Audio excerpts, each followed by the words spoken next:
Welcome back, travelers, to Legendary Lore, where today we are going to continue Kaito's journey through Kamigawa as he tries to find out just who this Tezzeret guy is and why does he have a metal arm.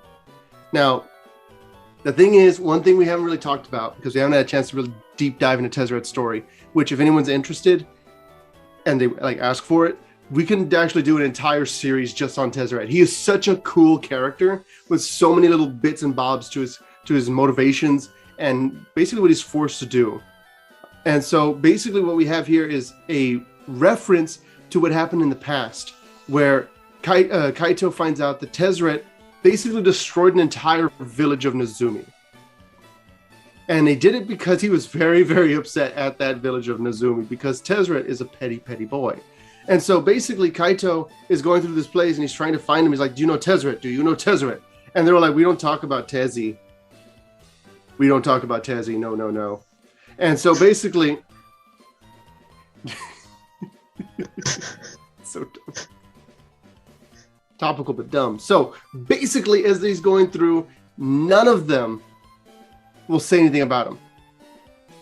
And it says here, it actually explains it like this is the best he could get was by listening, because you know how he's a ninja, so he's hard to track, and he sends out a drone.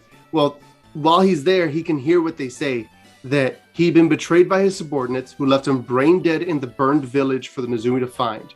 This was the whole thing that happened with Jace, where he defeated him. We actually talk about that in one of the Jace legendary lores, how they left Tezzeret there and that they ripped off his arm. And it says that they kept Tezzeret until the day a dragon arrived and bargained for his body. The dragon, of course, being Nicobolas, who revived Tezzeret, and that's a whole other story that takes place in the past that we haven't covered. Well, basically, when Tezzeret shows back up, he destroys that entire village. And he doesn't just kill them, he burns the place down. He doesn't even use fire magic. He goes out of his way to burn them and make them suffer. Yeah. He's just there lighting a match. It's windy, just like, wait, He's wait. They're all just there bleeding out, just like, are you doing something? Wait. Just protecting it from the wind so we can light it. Wait. he's huddled over like that, It's like, just kill us already. Wait. Hold on. One charges at him with two knives. He just real quick skewers him with his other hand. Okay, no. Wait. So basically the entire place got killed except for one little rat. Almost a mouse. One rat survived. A little small baby rat child. And their name was Nashi. And so Nashi wound up not getting killed by Tezzeret, but was horribly disfigured and burnt. Same. And while this is all happening, Kaito basically finds out that Nashi was adopted by a moonfolk. And so he knows that there's probably not really any good way for him to figure it out. And it says, basically Kaito has a whole conversation with the rats. And he's saying, look, I'm just here for information. And I'm looking for this, I'm looking for that. You don't need to tell me anything about this or something like that, but you're good. And Kaito, instead of talking about Tezzeret, says that he's looking for Nashi, because he knows that talking about Tezzeret's not helping him, right? Mm-hmm. And he says, I'm looking for someone called Nashi. He used to live a few miles from here when he was a child. And the moment that he says that, several kami poke their heads out. And they're like, interesting. Why is he asking about Nashi? And what's cool is that they're all very protective of this rat boy, because obviously if Tezzeret wants to kill him and he tries to kill him, it's going to happen. He's going to do it. And basically Kaito spooks them. They don't trust him, obviously. And so he's like, okay, you know what? I'm trying, I know you want to protect him, but what he knows, it could help all of us on Kamigawa. And so it's also worth noting that at this point, one of the rats mentions that they've never bitten a human before because they stopped attacking with their teeth to appear more civilized to humans. So that's apparently a whole social thing that's happening where they're trying to integrate into society. But they also said that some of us are just tired of pretending to be something we're not. So they're basically going to try and eat Kaito if he doesn't leave. Awesome. Yeah, so he leaves. And he goes just out of sight of them. And he watches a drone go up. And it starts going off towards basically Otawara, where the moonfolk are. Mm-hmm. So he follows it. Because he knows that if he goes and he follows it, wherever it's going, well, most likely he'll find Nashi. Or the moonfolk that Nashi is with. Because it's being sent as a warning. And the rat folk are dumb. So Kaito, he makes his way to Otawara. And he gets all the way to this area where there's a whole bunch of... this is where the moonfolk live, right? But he runs... He's going through like these... He's going through like all these different like neighborhoods, essentially. And he's looking at all these normal houses. And he sees that there's like this little moss garden. So imagine like in between two houses, there's just a garden. And it's a bunch of moss. And it's very well kept and everything, right? Mm-hmm. And there's a shadow, and he sees it, and he grabs the hilt of his sword, and he swings it, and there's a moonfolk in front of him. And he can see that she's like basically like floating there, and she does not look happy with them. And she's got a whole bunch of scrolls next to her, like in a satchel at her waist, and she's holding another one up in front of her. And also has an alternate where she looks like Indiana Jones. And so she says, "It is not my wish to hurt you." And he goes, "Give it a minute. You hardly know me." Why is he not red? That is the most red comeback ever. Yes, I know. He's extremely red. He's a very red boy. It's also, understandably, it could be black as well. But yes, he's a very red boy. He'd better be red-black next time we meet him. It would make a lot of sense from the red-black. I could see a red-black, and then him, instead of making ninjas, makes a rogue token. It has the same general effect. And they just make red-black rogues. I think that would work really well. That'd be for cool. his character. So basically, she says, like, no, you have to leave. You leave now. Leave my home in peace. Never speak the child's name. And he goes, look, I'm not going anywhere till I talk to him. Rogu. And she looks at him and is like, yeah, pretty much. The child's name. And so basically, Spoiler. She doesn't really know who Kaito is. All she knows is that this is a guy who evidently works with Futurists, works with Reckoners, and probably has had some kind of contact with Tezzeret. She knows that Nashi is in trouble basically his entire life, and she has to protect him with everything she's got. Right? Yeah. And so they're basically threatening each other, going back and forth. And they basically start fighting, and she's super, like, I mean, you just need to read it. It talks about how she's like super graceful, and she's able to dodge all these things. And then just using her little scroll, she's able to basically get the upper hand on a whole variety of different moments. And basically, as they're going back and forth, they're kind of showing off their magics. And you're seeing that Tamiyo is actually kind of super overpowered because she's doing something specifically to protect her family. And she can just restrain him just by opening up a scroll, and he's stuck. Turn his bones basically to iron, and he can't do anything. And so we also get a cool thing where Tamiyo is able to tell when people are telling the truth. And she's Wonder Woman? Yeah. Yeah, pretty much. And my scroll compels you to tell the truth. And he says, I'm not trying to hurt the kid. And she realizes that's like, look, I can tell the truth, and I appreciate that, but you can't find my son. Because if you find my son, that means anybody else can find my son. And he's like, whoa, wait, your son. I'm looking for a rat. And she's like, look, I'm going to erase your memory. You're not going to remember the name. It's going to be okay, and I'll just send you on your way. And he's like, look, I cannot let you mess with my memories because I need them. I am literally a detective. And so he says, look, I'm trying to save the Emperor, and your son is the only way I can actually do that. And she's like, look, my son knows nothing about the Emperor. He goes, but he knows about Tezzeret. And when he says that, she lets him go. And she's like, okay, tell me more. Why? This is actually just a DC fight. Yeah, pretty much. My lasso compels you to tell the truth. My mother's name is Martha. Why do you know that name? I shouldn't have done that voice.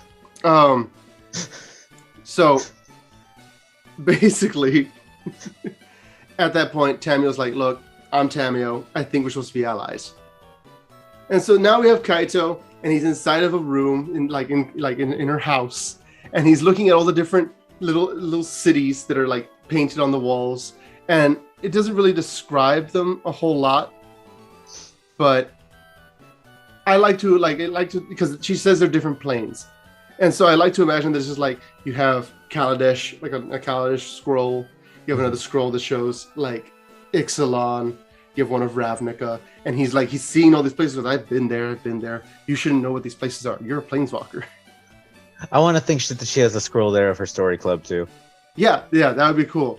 And like, well, each of their homes, kind of thing. You can see one of Tarkir and all that. So it is talking basically about how she says that her duty is to preserve the truths of the multiverse. Knowledge helps us grow as individuals and as a society. Is a gift that I do not take for granted.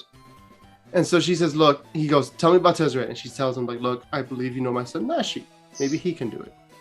So Nashi is a brilliant rat scientist. He's essentially a Tony Stark without the arrogance and a lot more fur. And so it's also worth noting that Nashi's unique pattern of his fur, like the white fur, is because that's all the burnt skin that came out as white fur as opposed to black fur. That's kind of cool. Yeah, it's a nice little touch they did to him. I think that's still in the alternate art. So also Ricky tells me that the alternate art, he's never a reckoner. The alternate art is just fan service. Yeah, pretty much. The thing is that Nashi, first of all, lost his original family and got a lot of trauma from Tezzeret destroying his home. Now he's being taken care of by Tamiyo. That might be important later on. Somewhere down the line, where Tezzeret took away his original family. Let's find out what happens as we go through the rest of these episodes. Does Nashi just become the most vengeful character in all of Kamigawa? I don't know. So Nashi is looking at That's Kaito. vengeance. Yeah. He becomes Batman. I am Ratman. So Nashi sees the mask that Kaito wears that lets him planeswalk. And he's like, whoa, is that a drone? And so he goes over to it, and he just like grabs it, and he goes, I've been trying to build one myself with recycled parts. You know what makes it new again and all that? Did you build yours? What kind of chip did you use to link your camera? Do you use micro implants? And then he stops. So he's actually delightful. He goes, sorry, that's probably too many questions at once. And so that kind of just gives you an idea of Nashi and how he is as a character. And so she goes, did you need something? He goes, I need an old data chip. A friend of mine trying to connect a piece of broken hardware. Can I go to the secondhand market? And she's like, yeah, go take you to well, I'll just read what she says. Take Rumio and Hiroku with you and try to refrain from filling up on dumplings and coconut buns before dinner. And she, like, telepathically, while she's smiling, is like, don't ask him about Tezzeret. Most of what I know is kept a secret from him to protect his heart. I do not wish to remind him of a darkness he's tried so hard to escape. And so Kaito's like, good luck with the drone, and now she goes off.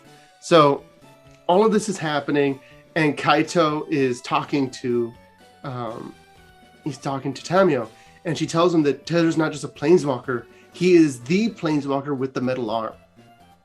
And it is his fault that the Emperor disappeared. And there's just this like a moment of grief and clarity that just overwhelms him. And it turns out that Tamiyo, the whole reason the Tezzeret was in Kamigawa was to get magical artifacts specifically from Nashi's village, because apparently that was like a good area for them, and they refused. Great plane to get magical artifacts.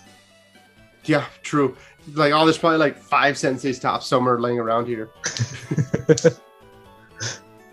Yeah, they had them all over the place back in the olden days. And we decided to sell them for pennies. Anyways,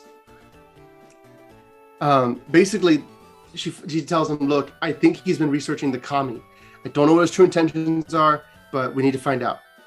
And she goes, I do not wish to intervene in the matters of other planes, but this is in my home, and my family is everything to me, and is far more important than my desire for neutrality. So Tamiyo kind of lays down the law like, look, when it comes to family, when it comes to my plane and what my people need, that trumps everything else. My desire to leave other people alone, irrelevant, because this is about my family and protecting them. And so basically all of that happens, and she tells him, look, it's called a reality chip. It may not be dangerous. It may be dangerous not just to Kamigawa, but to every plane. Because the night the Emperor went missing, Tezzeret had gone to the palace to try and control Kyodai using a prototype of that chip. And it set off the Wanderer's spark. the Wanderer and the Emperor are one and the same. Because she explained that there was also a planeswalker called the Wanderer that they were having to deal with. And so basically Kaito now knows that the Emperor is alive. This whole time he's been looking for her without actual proof that she is alive. And now he has it. And this, like, it just kind of, it rocks him to his core. And she's a planeswalker just like him. And he's like, well, why didn't you come home? And it's because of the reality chip. Essentially what breaks down here is that Tezzeret has been doing these experiments for a while. And now he's back and he's finishing those experiments now that he's been free of Bolas's whole deal. And she's saying that whoever Tezzeret is involved with is now much bigger than just the Wanderer. This is not about the Kamigawa. There's something about the Kami that he specifically wants to learn how to control. And she needs to figure out what that is. And she said, that's before we chase him underground by going after the reality chip. And he's like, the Emperor needs us. She goes, we need to be patient. He goes, I waited 10 years. She goes, all of Kamigawa is waiting. He goes, not like I have. I waited on every plane. That's not waiting. And so Kaito's like, look, thanks for the tea. I have somewhere else to be. And so basically he's going to go. He's going to throw down with Tezzeret if he needs to. And so he's outside Tameshi's lab and he runs in. And it's weird because as he's going through, he's thinking about the fact that Tameshi had trusted Tameshi, but he knew there were secrets that had to be involved. And he just wishes that Tameshi had let him work with him so that he could have protected him and stopped him from getting too deep. But he thought, okay, look, if he can get inside of there and, because he had Tameshi's key card, if he can get inside to his lab and get all the stuff he needs, he should be able to kind of redeem Tameshi in that way of giving him that opportunity to kind of fight back against whatever's happening. So he's going around, he looks through this glass window, and there's a room full of tables covered in glass tubes, just like the ones at the docks. And there were a ton of them. It was an entire operation. And he sees that there's just metal equipment all over these tables, and there's shapes all over the floor. Kami bodies, corpses. Well, not quite corpses. They're just bodies. And they're all shriveled and dull, as if the souls, like the essence of what they were, the glow that they have, had been sucked out of them.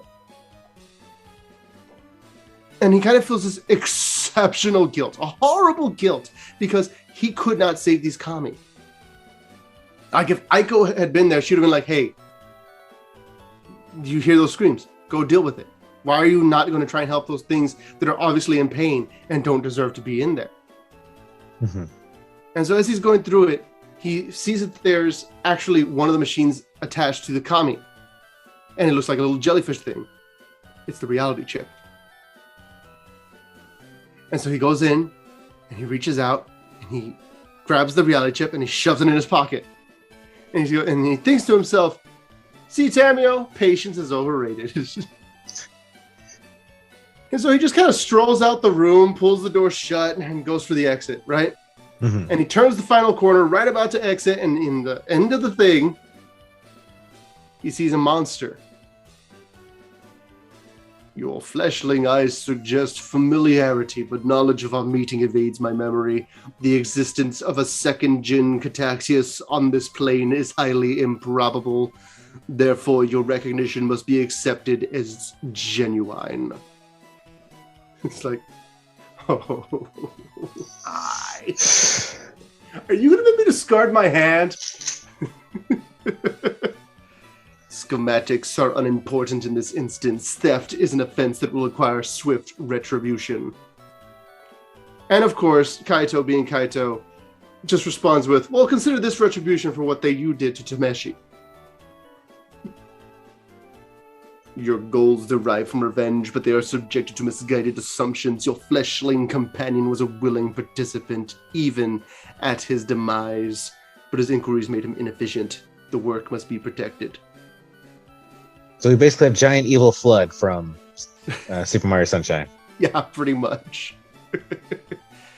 And so we had this really cool fight scene where Kaito dunks on a whole bunch of ninjas and reckoners that are trying to take him out. And he manages to get past him basically. And so he gets through all of that, and he's throwing little he's like basically they're little explosives, and they're messing with everybody and like stopping them up. Because remember, he has like kind of semi-psychic powers where he can move things with his mind, right? And so Kaito gets away, and he's running a lot, and he like feels, and he's like, okay, still got the reality chip, and he keeps going. And he's thinking, I could try planeswalking with it, and I could get away. He goes, but what if that affects me the same way it affected the Emperor? That would be very bad for me. And so, as he thinks about it, he turns around, and he sees a mech. And then like it opens its mouth, and it's going to blast energy at him. And he can feel the reality chip move in his pocket. And he pulls out of it, and he sees that the wires are writhing in the air, like the jellyfish wires. Right?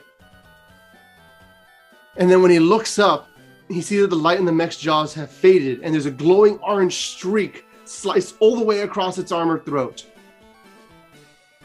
Now, one thing I want to say is that the manga did this so much better. And I'm not really going to go into it, but as I'm describing what's happening and as I'm saying, Joe's going to actually be able to put up little snippets of that scene where Kaito is actually just thinking about his time with the Emperor.